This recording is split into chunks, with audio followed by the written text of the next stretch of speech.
谢谢凤凰卫视提问。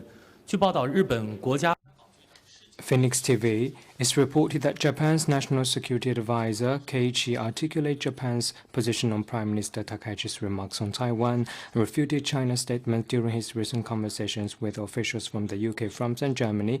He said Takaichi's remarks didn't change the Japanese side's consistent position. Some in Japan claim that Japan is a peace-loving country and China's accusations are groundless. What's your response? What the Japanese side said and did is yet another example of how some in Japan knowingly distort facts, refuse to correct their wrongdoings, and attempt to feign innocence for sympathy in the international community. It's not the first time that the right-wing forces in Japan have concocted false narratives.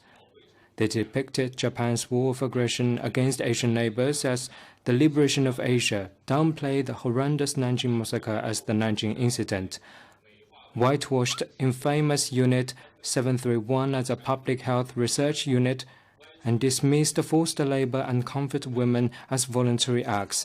After the war, Japan has described itself as a victim of the war, while avoiding mentioning that militarism is the source of warfare.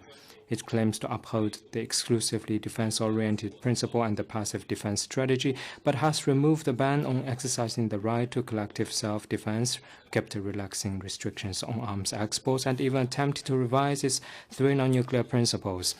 Takaichi's erroneous remarks on Taiwan have been met with Chinese people's indignation as well as opposition and criticism from Japan and some other countries.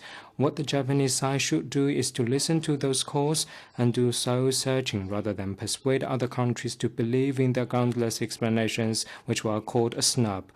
We urge some in Japan to stop spreading false narratives, face up to the history, reflect on and correct the wrongdoings, retract the erroneous remarks, honor the commitments, and act responsibly to offer China and the world a satisfactory answer.